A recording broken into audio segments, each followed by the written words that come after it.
Y sabéis, una forma de estar muy pendientes de nuestros niños es siendo ejemplo para nuestros niños, ¿verdad? Los niños no necesitan tanto que les digamos cosas, no es tan necesario como que vean eso que decimos en nuestras vidas, no solo en la iglesia, sino también en casa, en cada día, en cada momento. Os invito a que abráis vuestras Biblias en Primera de Pedro, capítulo 1. Hoy iniciamos una serie de predicaciones sobre Primera de Pedro.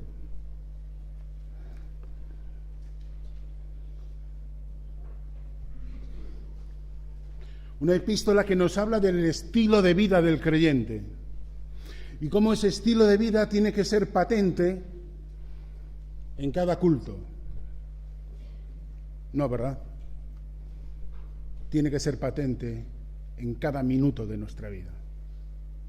Y a lo largo de la epístola del apóstol Pedro vamos viendo muchas situaciones donde el sufrimiento tiene un protagonismo especial, en las cuales es ahí donde tiene que estar patente el estilo de vida al que estamos llamados aquellos que vivimos en la sublime gracia que acabamos de cantar.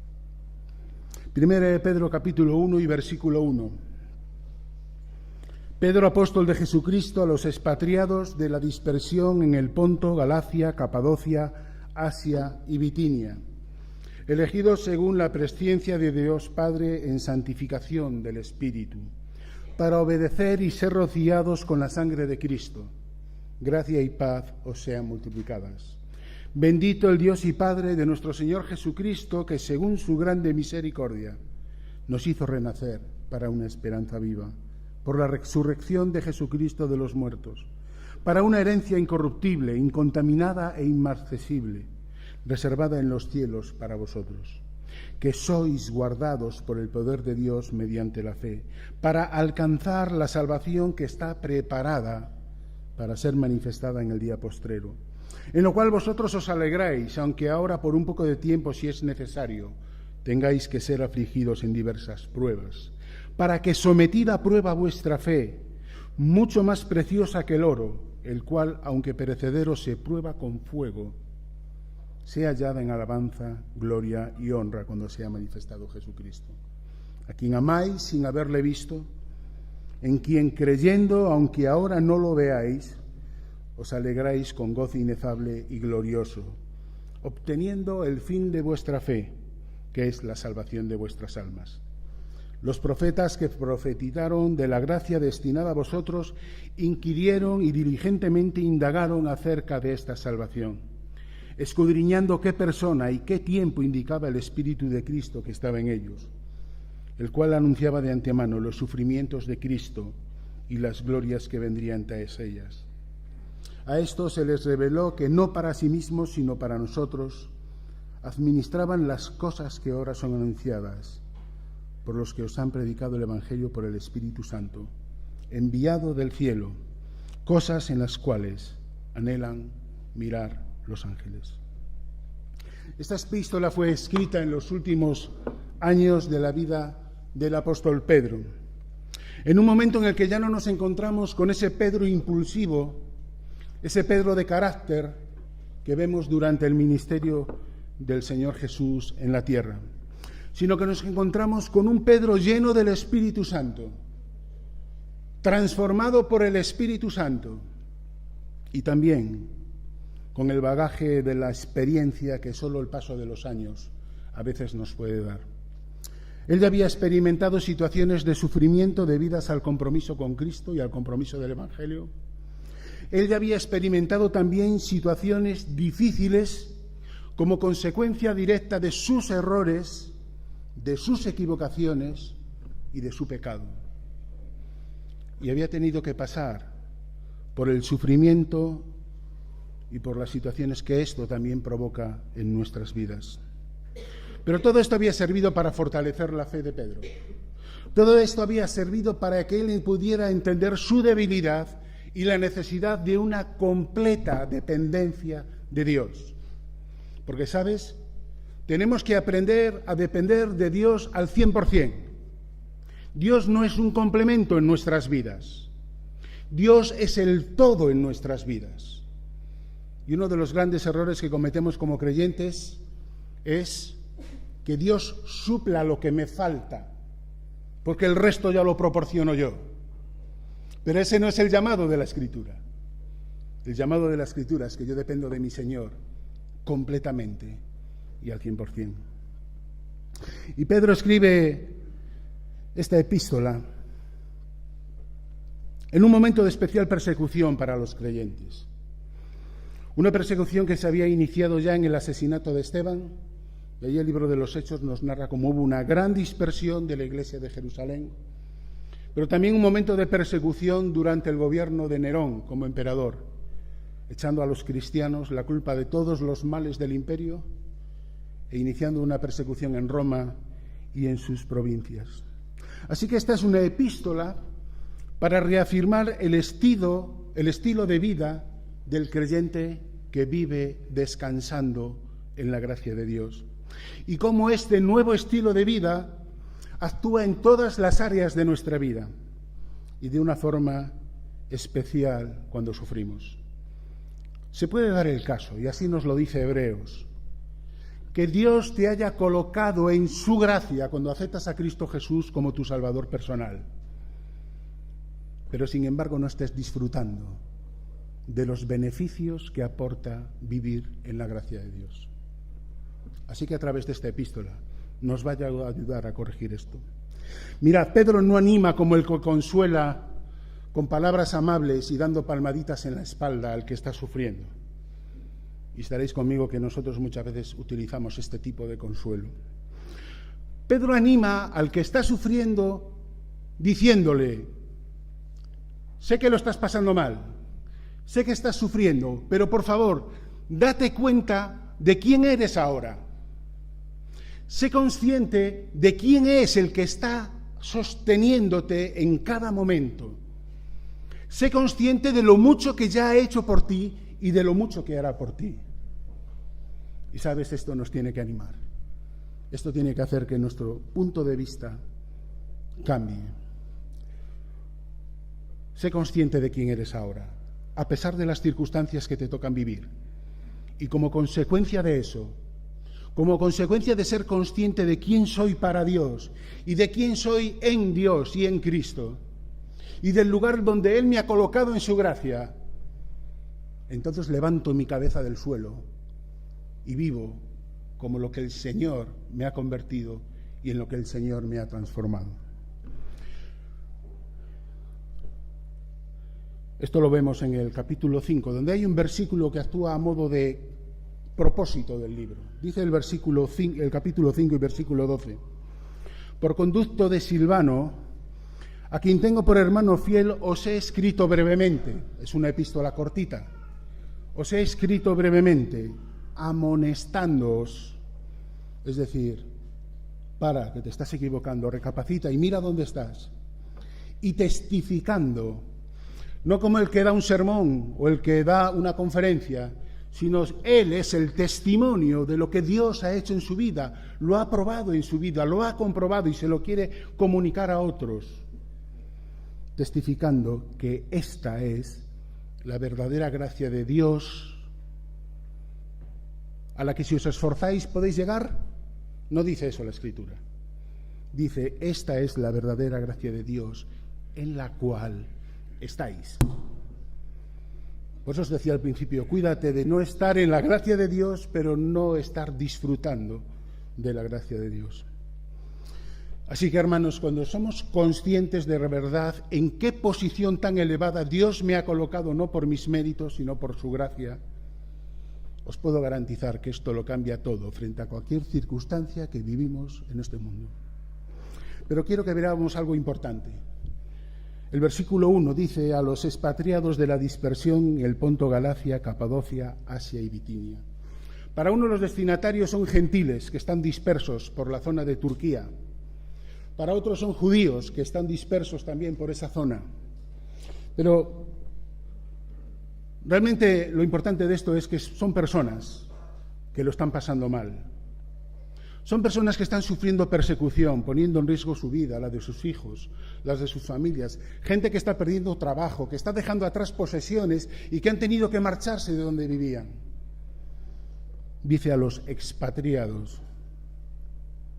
¿Sabéis lo que significa expatriados, verdad? Yo creo que esta es una iglesia local que es muy sensible a esta palabra, ¿verdad? Los expatriados son los que están fuera de su patria. ¿Podéis levantar todos los que estéis fuera del sitio donde nacisteis? Bien alta la mano.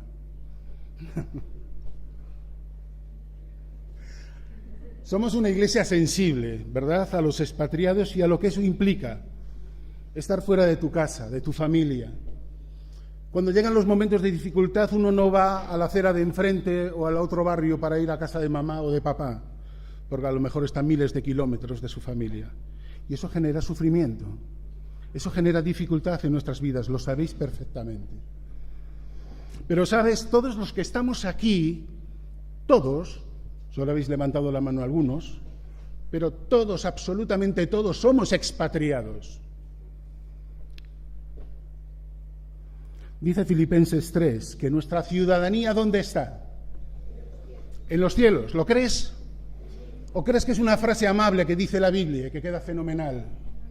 No, señor, nuestra patria está en la Jerusalén celestial.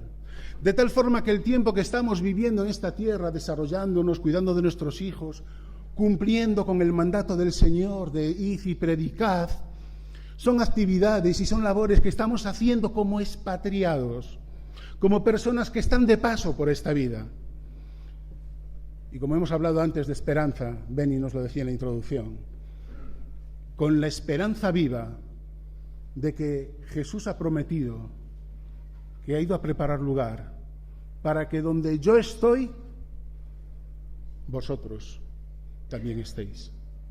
Así que lo que vivimos en esta tierra, en esta vida, y a algunos les toca vivir circunstancias muy duras y muy difíciles, las vivimos como expatriados, sabiendo que una vez eso terminará y que me espera una vida diferente al lado de mi Señor, la cual Él tiene preparada para mí.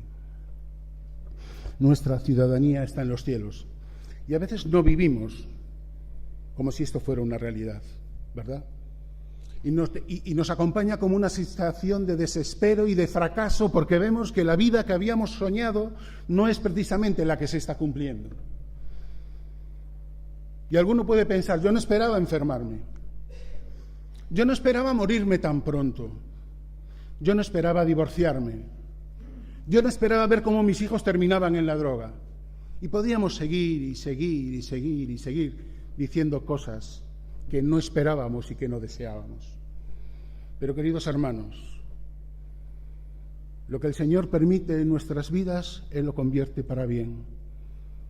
Y además es algo muy pequeñito, un tiempo muy pequeñito, con lo que va a ser toda una eternidad a su lado. Estamos de paso por esta tierra. Y sabéis, tener este concepto de estar de paso es fundamental para entender por qué Dios permite el sufrimiento en mi vida o en tu vida. Y también para ver cuál es el propósito de Dios en todo eso. Vamos a leer el versículo 2. Amados, el versículo 2. Elegidos según la presciencia de Dios Padre, en santificación del Espíritu, para obedecer y ser rociados con la sangre de Cristo. Mirad, el sufrimiento forma parte de la vida de toda persona. Lo decía Sakrin esta mañana. Y nosotros no somos diferentes. No anunciamos aquí un evangelio en el que todo te va a ir de perlas, te van a aumentar tu salario y nunca te va a pasar nada. Y no lo anunciamos porque ese no es el evangelio. Eso no es lo que dice la Biblia. La Biblia dice, por ejemplo, en el capítulo 4 y versículo 12, amados, no os sorprendáis por el fuego de la prueba que os ha sobrevenido, como si alguna cosa extraña os aconteciese. Pedro les está diciendo, hermanos, estáis pasándolo mal, estáis sufriendo, pero es lógico que os pase esto, porque forma parte de vuestro proceso de transformación en el que Dios trabaja en tu vida y en mi vida. Versículo 6 del capítulo 1. Aunque ahora por un poco de tiempo, si es necesario, tengáis que ser afligidos en diversas pruebas. Por favor, que levante la mano aquel que quiera ser afligido a partir de ahora. Que levante la mano aquel que le apetezca sufrir. Hermano, muy bien. Pero ves que el resto, precisamente, por lo general, si podemos evitar el sufrimiento, lo evitamos, ¿verdad? Porque cuando me duele algo, yo voy al médico para que me quite ese dolor. Y cuando paso por una circunstancia difícil en mi vida, prefiero no haber pasado por eso, sinceramente. Prefiero ir al culto de oración o en mi casa a orar por los hermanos que están sufriendo, a ser el protagonista yo de las oraciones de mis hermanos. Pero sabes, es precisamente cuando llegan esos momentos donde se pone a prueba si estoy viviendo en la gracia de Dios y descansando en su gracia y en su protección y en su amor y en su cuidado, o si estoy viviendo mi vida en sus fuerzas. Por eso me gusta el versículo 2 que acabamos de leer. Por cierto, un versículo enorme. Tan solo con estos 2 renglones podríamos estar bastantes meses de estudio. No vamos tan solo a arañar un poquito. Quiero destacar de este versículo 2, donde vemos la presencia del Padre, del Hijo y del Espíritu Santo para decirte algo. Este versículo nos habla del compromiso y de la implicación de las 3 personas de la Trinidad en el plan de redención del hombre, en tu salvación y en mi salvación. Que tú puedas vivir en la gracia de Dios es el firme empeño de la Trinidad. Es la firme implicación del Padre, del Hijo y del Espíritu Santo. Y sabes, estos son palabras mayores, porque forma parte del propósito santo de un Dios santo. Acompáñame a 2 de Timoteo capítulo 1 y versículo 8. Y fíjate el consejo que le da un anciano Pablo a un joven Timoteo. Y le dice, por tanto, no te avergüences de dar testimonio de nuestro Señor. Y como veis, Pablo da en la diana del déficit del cristiano, el testimonio, la misión, ¿verdad? ¿Por qué cuesta tanto eso? Y otras actividades en la Iglesia las podemos desarrollar sin problema. Sin duda alguna, a Satanás le interesa estorbar mucho esto. Interesa a gente súper tímida como yo generar un bloqueo, una barrera que me impide compartir a Cristo con otros. Y Pablo le dice, mira, Timoteo, no te avergüences. Comparte eso que es lo más importante de nuestras vidas. Pero sigue diciendo, dar testimonio de nuestro Señor, ni de mí, preso suyo, sino participa ¿en qué? En las aflicciones por el Evangelio. Ser un testigo de Cristo lleva aparejado estas aflicciones, es este sufrimiento, este desprecio a veces que sentimos, pero va de suyo, va incluido en el paquete, y el Señor nos anima a que lo hagamos. Pero fíjate además que dice Pablo que lo hagas según el poder de Dios, no según nuestras fuerzas, no según nuestros programas, sino que busquemos el poder de Dios para poder llevar a cabo la misión. Quien nos llamó y salvó con llamamiento santo, no conforme a nuestras obras, sino según el propósito suyo y la gracia que nos fue dada en Cristo Jesús antes de los tiempos de los siglos. El propósito de Dios en salvarte desde antes de los tiempos de los siglos. Efesios 1:4 nos escogió en Él antes de la fundación del mundo para que fuésemos santos y sin mancha delante de Él.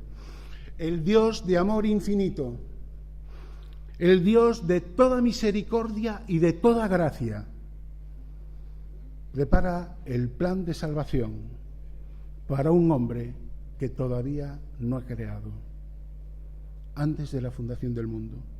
Dice Jeremías: con amor eterno te he amado. Y esto es así porque Dios es amor y ama a todos los hombres incluso antes de haberlos creado, incluso antes de que pecaran, incluso sabiendo que al poco tiempo de haberlos creado les iban a fallar, iban a pecar y le iban a dar la espalda. Dios te ama, hermano, hermana, con amor eterno, incondicional. Amigo, si estás en esta mañana y todavía no has dado un paso de fe de aceptar a Cristo Jesús como tu Salvador personal, quiero que sepas que Dios te ama de forma eterna e incondicional, a pesar de ti, a pesar de tu pecado. Y eso forma parte de un plan irrenunciable para Él. El amor de Dios no es un sentimiento que va y viene. No es un sentimiento que depende de cómo reaccione la otra persona. Él ama porque Él mismo es amor y no puede hacer otra cosa que amar. Cuando estés en dificultades, recuerda que el Dios de amor eterno te ha hecho a ti de una forma concreta y particular, desde la eternidad, el objeto y el protagonista de ese amor eterno e inagotable. Pero estamos hablando de vivir en la gracia. ¿Qué significa esto de vivir en la gracia? La gracia se diferencia del amor en cuanto a que es el amor que se inclina, es el amor que se humilla, es el amor que si necesita baja de nivel para poder dar amor al que está en dificultades. Y hay un versículo que nos lo aclara bastante bien. Dice 2 Corintios: porque ya conocéis la gracia de nuestro Señor, que por amor a vosotros se hizo pobre siendo rico. El amor que se inclina, el amor que desciende y el amor que se humilla. Hemos pecado a pesar del amor eterno que hemos hablado hace un rato. Aún así hemos pecado. Aún así le hemos dado la espalda a Dios. Hemos quedado destituidos de la gloria de Dios. Y la Biblia nos dice que los que están en tal situación solo les espera la muerte eterna, la condenación por su pecado.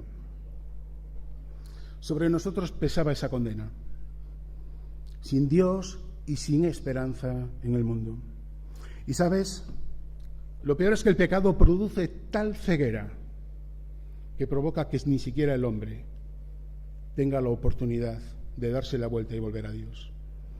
Fíjate lo que dice Romanos 3: no hay justo ni un uno, no hay quien entienda, no hay quien busque a Dios. Y es precisamente ante esa realidad que se manifiesta la gracia de Dios, siendo Él el que viene a buscar lo que se había perdido.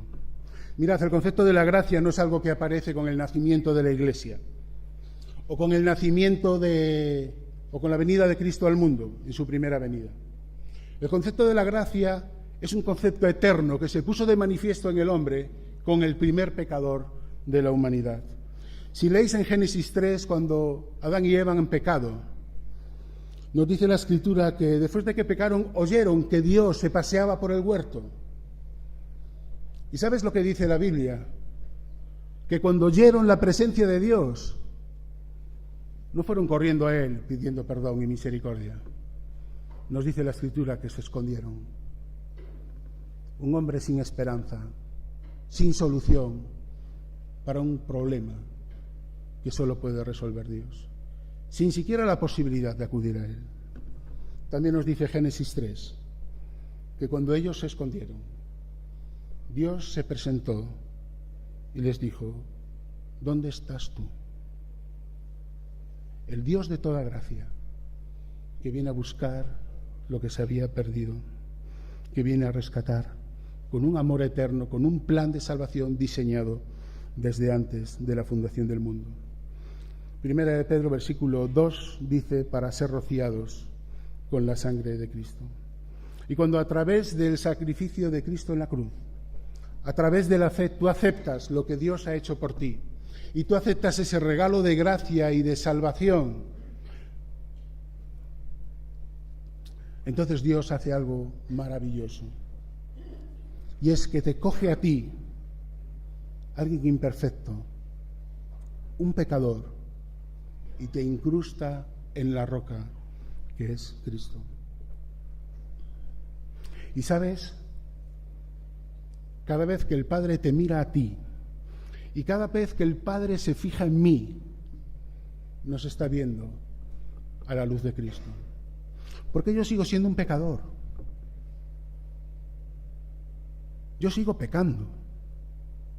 No sé cuántas veces voy a pecar durante esta semana que comienza o antes de que termine este día. Pero, ¿sabes?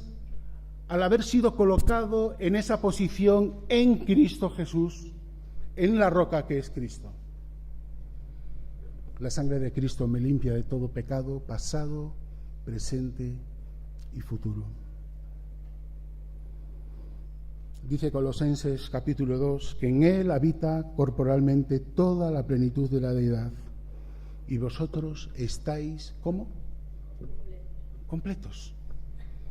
Yo me miro y yo no estoy completo. Sigo siendo un desastre. Sigo siendo una persona que a veces miente.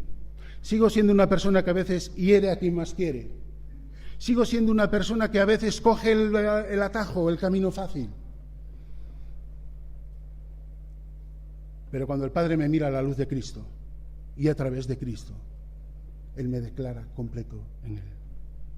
Romanos 8 dice que antes en todas estas cosas sois más que vencedores por medio de aquel que nos amó. Y más adelante dice, nada nos podrá separar del amor de Dios que es en Cristo Jesús. Vivir en la gracia es vivir siendo conscientes de la posición que ahora ocupamos delante de Dios, que es una posición diferente a la que antes teníamos y que solo responde a los méritos y a la obra de Dios en cada una de nuestras vidas. Vivir en la gracia es ser conscientes de que Él nos ha hecho sentar en los lugares celestiales con Cristo Jesús. Mira, no esperes a morirte para ir al cielo y estar sentado al lado de Jesús. Él ya ahora, en este momento, desde que has aceptado a Cristo Jesús como tu Salvador, te ha colocado en esa posición de privilegio, no por nuestros merecimientos, sino por su gracia, por ese amor que se humilla y que se inclina y que derrama su sangre en la cruz. Estás sentado en los lugares celestiales al lado de Cristo, hermano, hermana. Basta ya de ir con la cabeza por el suelo. Basta ya de ir derrotados. Basta ya de estar esperando para disfrutar de nuestra vida cristiana y de nuestra vida espiritual hasta que lleguemos a la presencia de Dios. Somos más que vencedores por medio de aquel que nos amó. Estamos sentados en los lugares a su lado, en el cielo. Esa es la posición que ocupamos cada uno de nosotros. Y sabes, cuando tú entiendes esto, cuando tú entiendes que vivir en la gracia es estar en un lugar que no merecíamos, pero que Dios tiene todo el empeño en que tú estés ahí, entonces cuando surgen las dificultades, uno las afronta de otra manera. Cuando estéis en dificultades, recuerda que Dios te ha colocado en su gracia. Una gracia que te da seguridad de salvación. Una seguridad de salvación aunque tu fe falte en algunos momentos. Es más, aunque en algunos momentos dudes de si realmente eres salvo. ¿Alguna vez a lo largo de tu vida te ha pasado esto, dudar de tu salvación? A mí me ha pasado. Pero, ¿sabes? Mi falta de fe o mis dudas no pueden, con el firme empeño de Dios, de colocarme en los lugares celestiales al lado de Cristo. Y, ¿sabes? Cuando yo reflexiono sobre esto, no puedo hacer otra cosa que darle gracias al Señor. Porque a pesar de mí, Él me sigue considerando su hijo y parte de su familia. Dios tiene todo el empeño y todo el poder para presentarte delante de su gloria con gran alegría y presentarte sin mancha en Cristo Jesús. Hemos visto el Padre y el Hijo. Yo debo de ir terminando. Vamos a terminar rápidamente. Pero no quiero dejarlo sin hablar de la actividad del Espíritu Santo, que también es importante. Este es un capítulo que, como veis, da para muchas cosas. Podríamos decir que es el capítulo de los propósitos, de los ¿verdad? Que hemos leído unos cuantos. Para una esperanza viva, para una herencia incorruptible, para alcanzar la salvación, para que sometida a prueba vuestra fe seamos motivos de alabanza. Vivir en la gracia es vivir una vida con propósito, hermanos. No es una vida contemplativa esperando a que el Señor venga a recogernos, sino una vida que está llena de propósitos en su redención, pero también llena de propósitos en lo que Dios quiere hacer con nosotros y a través de nosotros. Y esto es algo que cada uno tiene que plantearle al Señor. Como tanta gente que vemos en la Escritura: Señor, aquí estoy, ¿qué quieres que haga? ¿Cuál es tu propósito para mí? Un propósito para el que es imprescindible la presencia de Cristo y la presencia del Espíritu Santo. Mira, la presencia del Espíritu Santo tiene una acción transformadora en nuestra vida fundamental con respecto al sufrimiento. Y es que una de las actividades que realiza el Espíritu Santo en tu vida es transformar tu forma de pensar para que tengamos la forma de pensar de Cristo. Dice Primera de Pedro, en santificación para obedecer. Mira, si el Espíritu Santo no estuviera presente en nuestras vidas, nosotros nunca podríamos trabajar en nuestra santificación. Si el Espíritu Santo en nuestras vidas no estuviera presente, nunca podríamos obedecer a Dios. Pero gracias a su actividad en mí y en ti, tú puedes ver cambios en tu vida. Tú puedes ver que Él además actúa como ese sello que te declara propiedad de Dios, pero también te declara territorio santo para Dios. Tú puedes comprobar cómo ahora has sido comprado para Dios. Y también puedes comprobar, porque Él así nos lo recuerda en nuestras vidas, que ahora ya no eres posesión del pecado. Cuando estés en dificultades, recuerda que la implicación de Dios contigo es tal que te ha dado a su propio Espíritu para transformar tu vida y para que te conviertas en alguien útil para Él. Y para que cuando estés en situaciones de desesperación, situaciones de persecución, no veas esas situaciones simplemente como dolor, sino que las puedas ver como algo y con la mentalidad de Cristo. ¿Cómo enfrentó Cristo el dolor? Si vamos a Lucas 22, allí nos encontramos con esa situación. Y frente a lo que Jesús tenía que pasar por delante, que desde luego no era nada agradable, fíjate lo que Él dice: Padre, si quieres, pasa de mí esta copa, pero no se me haga mi voluntad, sino la tuya. ¿Sabéis? Es fantástico cuando el sufrimiento en nuestras vidas deja de ser solo dolor. Porque las personas que no tienen a Cristo en sus vidas, el sufrimiento solo es dolor, solo es frustración, solo es enfado con uno mismo y con la realidad que le toca vivir. Pero cuando los hijos de Dios tienen que pasar por estas circunstancias, y lo hacen en la gracia de Dios y lo hacen con la mente de Cristo, ven la oportunidad de cumplir con la voluntad del Padre. Ven la oportunidad de que Dios trabaje en nuestras vidas para mejorar nuestras vidas. Primera de Pedro pone el ejemplo de refinar el oro, ¿verdad? Que cuando se calienta y se licúa, enseguida salen esas escorias y esos materiales que no son oro. Y como el joyero tiene la oportunidad de apartarlas, y a partir de ahí ese oro, cuando luego se solidifica, es un oro más puro. Así es como trabaja Dios en tu vida y en mi vida, para aquellos que estamos en su gracia. Dice Romanos que a los que aman a Dios, todas las cosas ayudan a bien. Mi pregunta es, para terminar, ¿cómo estás viviendo tú tu vida cristiana? ¿Estás realmente descansando y viviendo en la gracia? ¿Estás valorando el amor y la actividad de Dios en tu vida? ¿O estás enfrentando todas las situaciones que te ocurren simplemente apoyado en tus fuerzas, en tu capacidad para resistir, en tu capacidad para aguantar, en tu capacidad para resolver el problema? Hermanos, aquel que nos ama de forma infinita desde antes de la fundación del mundo, desde antes que nosotros existiéramos, desde antes que Dios dijese, sea la luz, el que te ama de tal manera, te está acompañando en cada circunstancia. Y piensa que cada vez que tienes que soportar una circunstancia extrema en tu vida, una circunstancia dura, la posición que ocupas ahora en la gracia en Cristo Jesús hace que sea Cristo el que carga contigo y el que carga con la prueba o con la circunstancia que te toca vivir. Pues que el Señor nos ayude para disfrutar de su gracia. En el mundo tendréis aflicción, claro que sí, todos aquí lo sabemos.